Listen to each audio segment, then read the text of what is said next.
Hello, this is your image. It is a public relations program. Every week we try to look at topics that are of interest on public relations. We also try to make a connection between the use of public relations and in different spheres of life. This week we are looking at bills making and its relationship with public relations. We are looking at that soft side of lawmaking, which is based on any democratic society that thrives on it, that law is the anchor of democratic life. How are bills vital in the process of lawmaking? What are the implications for public relations? What are the individual and institutional processes that are involved in public relations and its relationship with lawmaking? We have very distinguished panelists who will look at it from different aspects. First, we have somebody who will look at it from the experiential side of it. He's been a lawmaker. He also been the nitty-gritty of lawmaking. He has been in the Ogun State House of Assembly. We have the pleasure of having Honorable Victor Oludotun Fasanya. He's also a lawyer. Honorable, it's a pleasure to have you on the program. Yeah, it's a pleasure. Of course, next to the Honorable is also somebody who is also knowledgeable in the way bills are making. He has been a lawyer that is involved in legal drafting, and that's one of the important areas that we find, especially when it has connection with the executive bill. Of course, it passes through the desk of such personalities. His name is Sir Lanre Segun Iyoda. Of course, it's a pleasure to welcome you, Sir Segun. Thank you very much. Thank you for having me.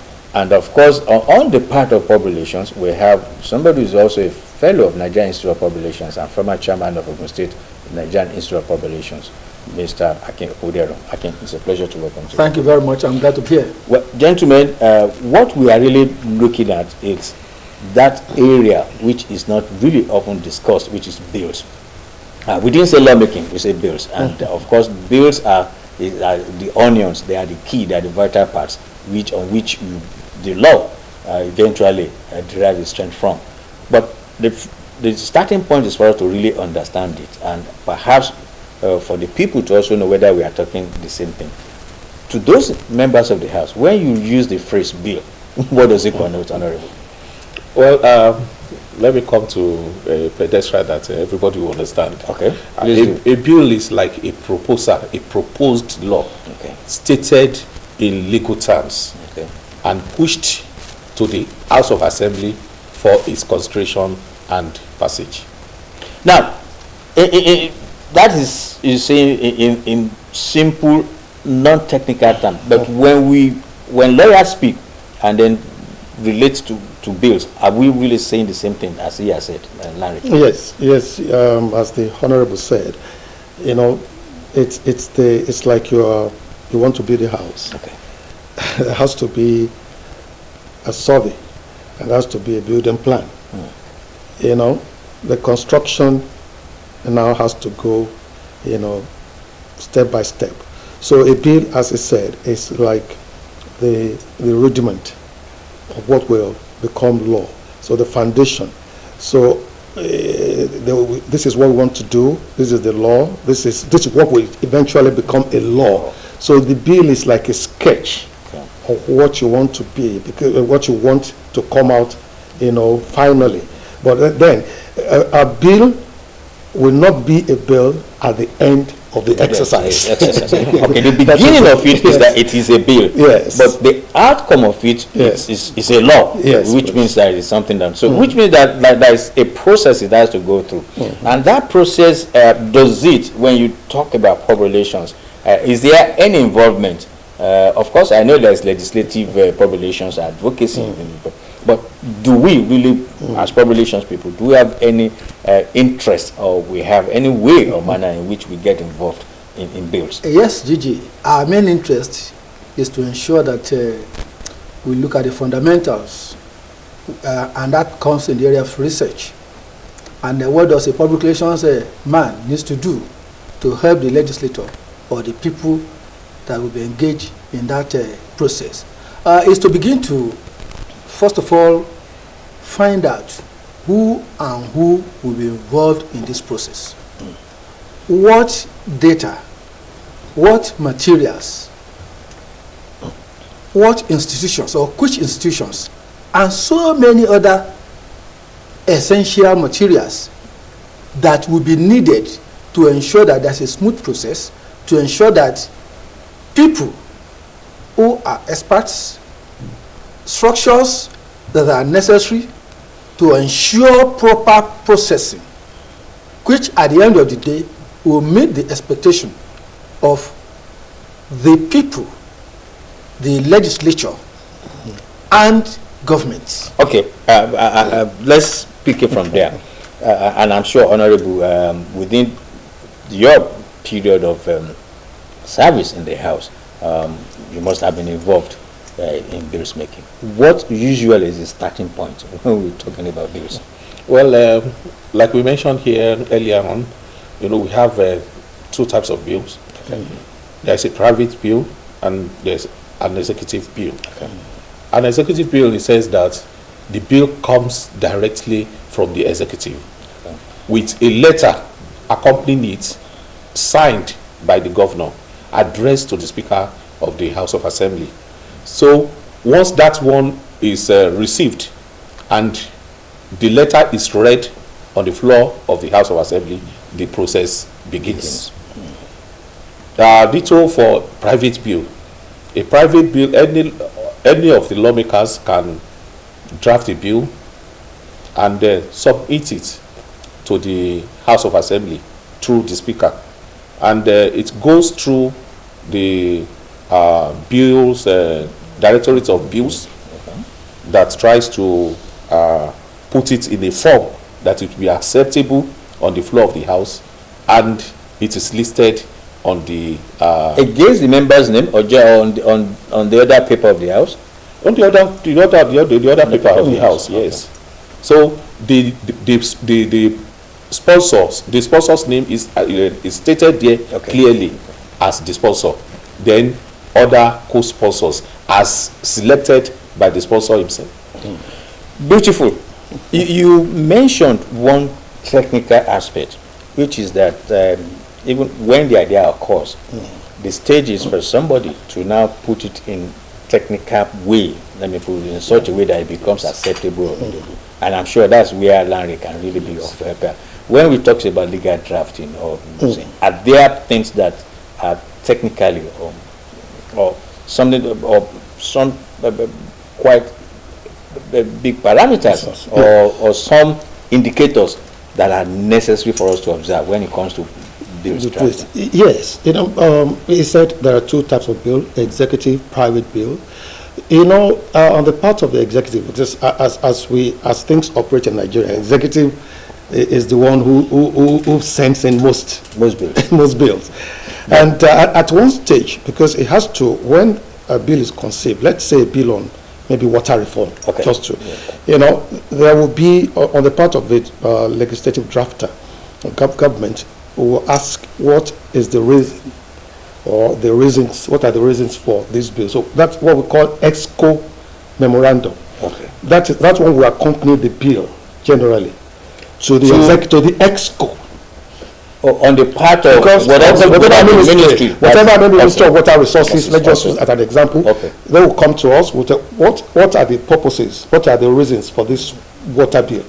Then we have to codify just about 1 or 2 pages for the EXCO members to consider, because there will be a debate at the EXCO meeting, because it could be killed there. I mean, killed, in quotes. It may not seem right when the discussion. So they will take it from the EXCO memorandum will be circulated among the commissioners, the special advisors, the government. So there will be a day for debate. So once you convince the members of the EXCO, then it goes. As I said, the letter comes from the executive council, from the governor to the House.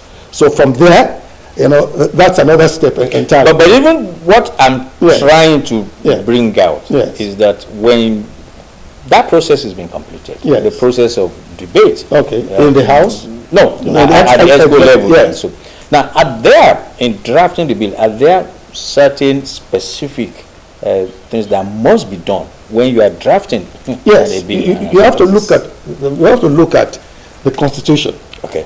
You have to look at the law. You have to see whether some of the aspects of the bill would not run against the Constitution. Contradicted. Yes, because if it does, then it will be knocked out. Definitely, the lawmakers will see it. And so we will have taken care of that at our stage. But if it's an oversight, at times, when you do some things, then there could be some mistake here and there. But, you see, you look at that agency, whether it is empowered to do such thing. If it is not empowered, we advise them this bill cannot go now, except there is an amendment. Change. Yes, certain things establishing that organization before we push it to the House. Then from there, they take it up. Now, let's not finish there, but when we take it up, then we will still go to the just trying to. My area of concern is that the public is disconnected from such things. That's why I said it's not done yet. It's not done yet. I don't think No, it's not. Even in the Yes, I want to agree to some extent. even in the origination of the bill itself. Yes. And I think we're talking more now of executive bill, that it usually comes from an agency. An agency perhaps feels there's a need for us to alter or improve or bring a new law to existing law. But what the point is now raising is that such a bill, does it really start off from feeling the needs of the people? Even though it is executive, does it really start off from? So this is all from the point of view of an institutional need, because there are two different things. Institutional need is different from the needs of the people. Yes. So it depends. It depends on the policy that the government wants to bring about. If it's government's policy in its entirety, then the government knows what it wants to achieve by bringing in that bill. So in most cases, the recourse is not hard to the public. Although during the process, the House of Assembly, the public is involved. But there are some cases where the need to bring that bill, to bring a bill, is as a result of communique issued at a particular government-organized forum. Okay. In which case, the public's opinion are gathered together and encapsulated in the bill. Let's move a bit. Okay, let's move a bit. But it's getting clearer now that the sources of bills, from 2 points, it could be from government and it could also be from the legislature. So, but supposing we are now talking about the private members bill, where does that member derive the inspiration, or what the motivation to now say this is an aspect that requires law and not necessarily policy change? Thank you very much. Every member has a constituency, and you must be on ground in your constituency to know what the needs are that the constituency members desire. For example, I remember when this S-Men issue started, we felt so concerned, and at the end of the day, a private bill came from an honorable member. That is to checkmate the S-Men's atrocity. I also remember of land grabbers, the menaces of land grabbers, and we were able to come out with anti-land grabber law, which was a bill sponsored by the present Speaker of the House, and today the bill is still in operation. So those are the examples where a private bill comes up as a result of the needs, the demands, the aspirations of the people that you are representing. What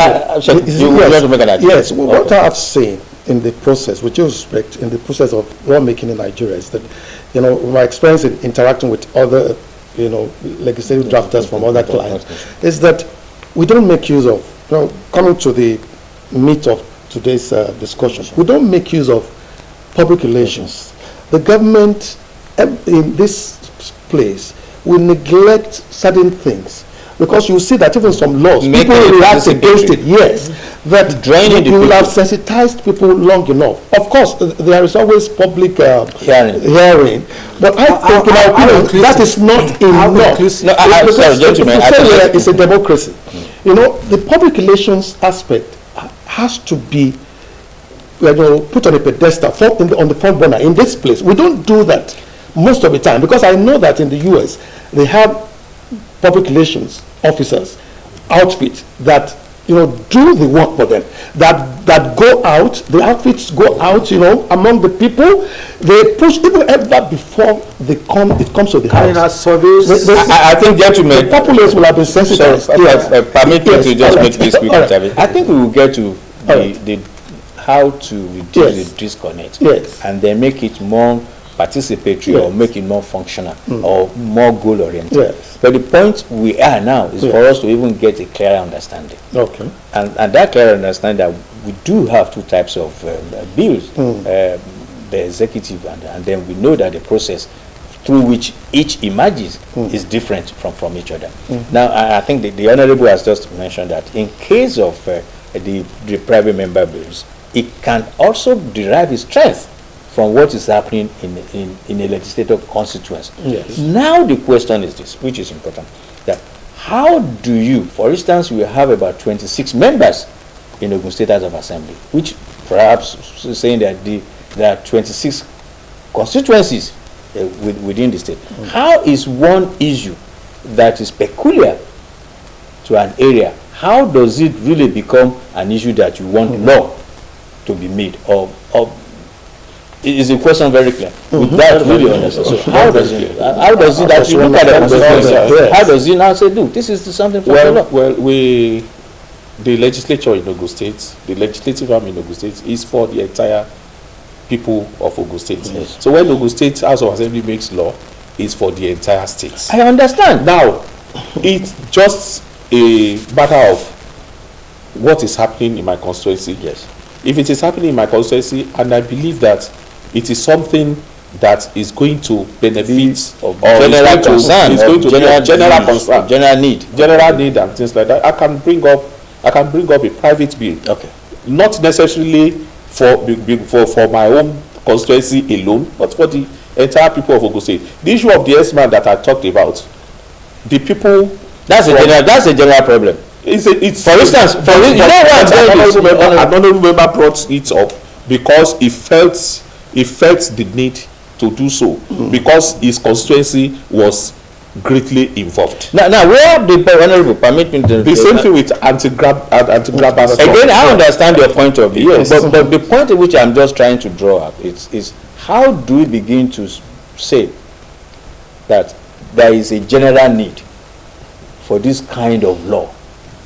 How do you ascertain that it's not just peculiar to one constituency, which draws back to the issue of methods of gauging public need or public opinion or public requirement for such what I'm trying to say is that it doesn't necessarily have to be something that is happening all over Ogun State. Okay. If it is something happening within my constituency, and I believe that the law will be necessary for the people of my constituency to live peacefully. Okay. I can bring a bill over. I understand you now. Sorry, I think I doesn't have to apply. I understand you. But the law applies to everybody. Now, again, I understand. Please permit. I'm not. But the point I'm just drawing is, you look at it that even in some countries shouldn't be left for the local government, because they also make bylaws. Some of those issues shouldn't be, when it is extremely local, shouldn't be within the purview of local governments to now say, look, this is the law that we are going to make. Yes, the local governments, as you said, they are empowered to do that, bylaws. Even with bylaws, the local governments still have recourse to us, legislative drafters, because we have to look at it. There are instances that we tell them, you can't do this. This is not within your purview. we cannot do this, and they feel somehow let's do it. But no, it's not, because if they take it to court, the court will knock it out. That one may not get to the House of Assembly, but local governments will do that. For instance, they are empowered to this issue of refuse collection, refuse collection, market issue, the local governments are empowered to do it. Tenement rates, but we see that most governments are not, So when they bring the bill, we'll look at it vis-a-vis what the Constitution says. Can you do this? Can you not do this? Are you going beyond what you should do? What the Constitution provisions. Because eventually it will bounce back on the government. And so the local government can do it, but it has to be within that which the Constitution gives them the power to do. Yes. Now, can we look at this issue that we agree that the necessity of this and the public relations people are saying a lot is not being done, again, individually and institutionally, in ascertaining or bringing at the earliest stage, not at the process of changing, at the earliest stage, that the views of people are not being articulated in the process of even introducing the bill and so. Now, Mr. Okudero, can we look at it? How much of engagement are public relations people also having with those who are out, the legislators? Well, I think the ball is in the court of the legislators themselves.